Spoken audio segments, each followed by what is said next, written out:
नमस्कार बच्चों, मैं हूँ नेहा सक्सेना और स्वागत है आपका मेरे चैनल में। आज अपन देख रहे हैं स्वास्थ्य के बारे में और स्वास्थ्य और भोजन का अंतर संबंध।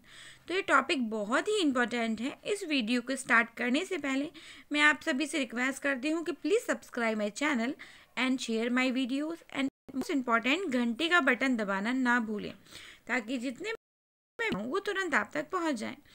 तो स्वास्थ्य का मतलब होता है हेल्थ। अपन ये सोचते हैं स्वास्थ्य सिर्फ बीमारियों की अनुपस्थिति का नाम नहीं है।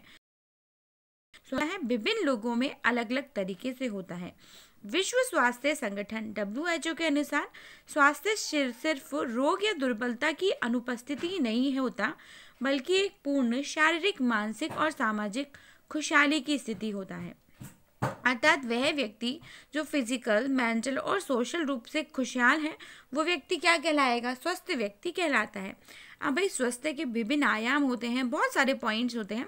अतः अगर हम सभी जीवन में कोई अर्थ प्रदान करना चाहते हैं तो हमें स्वास्थ्य के विभिन्न आयामों को एक साथ अच्छी अवस्था में रखना बहुत आवश्यक है। एक व्यक्ति जो शारीरिक, मानसिक, सामाजिक और आध्यात्मिक रूप से स्वस्थ है, निहित कहलाता है।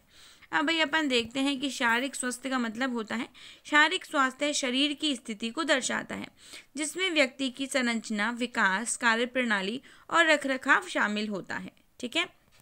मानसिक स्वास्थ्य का मतलब क्या होता है?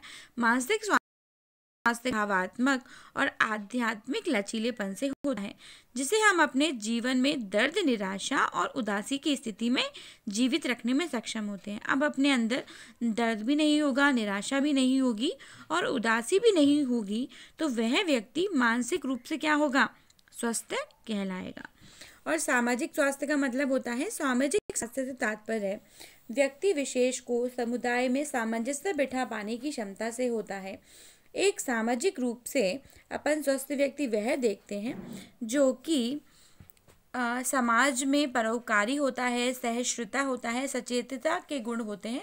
ऐसे व्यक्ति सदैव प्रसन्न होते हैं और दूसरों से भी हार्दिक स्वास्थ्य बनाए रखते हैं। ठीक है। ये भी आपने देखा होगा भाई, सोशली बहुत अच्छा है व्यक्ति, लोगों के साथ उसका कॉपरेशन करके चलता है, सामाजिक कंडीशन उसकी अच्छी है, तो वो सभी इसके अंदर इंक्लूड है। और आध्यात्मिक में अपन देखें कि हमारा स्वास्थ्य आध्यात्मिक रूप से स्वस्थ हुए बिना भी अधूरा है। जीवन का अर्थ और उद्देश्य की आध्यात्मिक बनता है।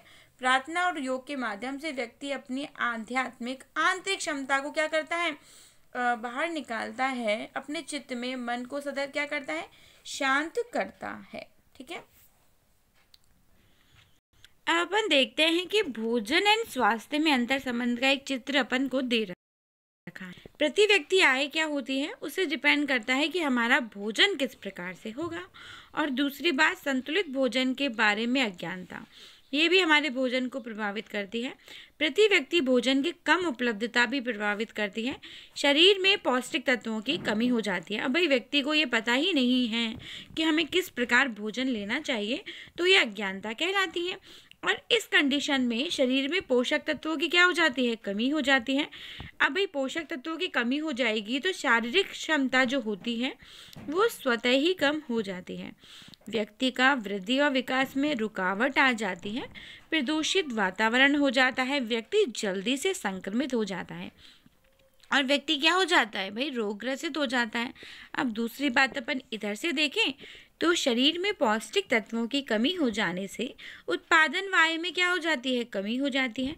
उससे कार्य क्षमता भी कम हो जाती है। पोषण स्तर में भी गिरावट आ जाती है और स्वास्थ्य का बिगड़ना तो स्वतः हो ही जाता है।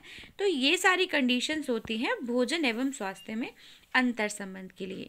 इसलिए व्यक्ति को सदैव पौष्टिक आहार ग्रहण करना चाहिए ताकि शरीर में इस प्रकार की स्थितियां उत्पन्न ना हो। अपन थोड़ा देख लेते हैं डिटेल में। भोजन एवं स्वास्थ्य में अंतर संबंध। अच्छा एवं उत्तम स्वास्थ्य रखने के लिए, बनाए रखने के लिए भोजन से बहुत इफेक्ट पड़ता है। भोजन में सभी पोषक तत्व उचित मात्रा में उपस्थित होना चाहिए। यदि मूल रूप से समझा जाए तो पोषक तत्व ही शरीर में बनाए रखते हैं। समस्त शारीरिक गतिविधियां सुचारू रूप से चलती हैं। इसके लिए पोषक तत्व अति आवश्यक होते हैं।